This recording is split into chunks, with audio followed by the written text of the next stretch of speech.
Like all sounds in American English, to make the F and V sounds, you need to make sure you're using pathway of the voice, which means engaging your diaphragm to bring the air from the bottom of the lungs all the way up and wait for that air to come all the way up to start your voice.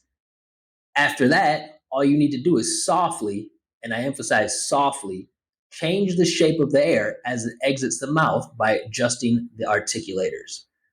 The only difference is that the V is voiced and the F is voiceless. So for these sounds, we're going to softly make contact with the top front teeth and the inside of the bottom lip.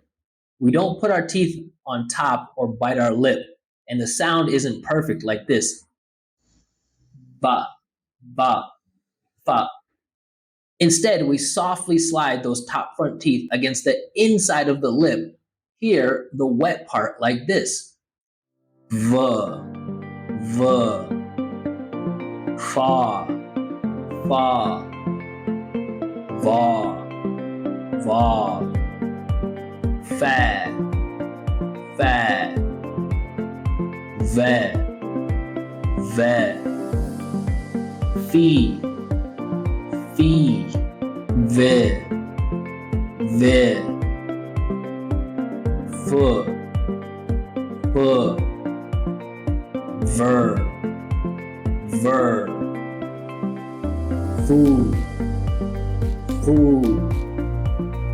vi, vi, fo, fo, ve, ve,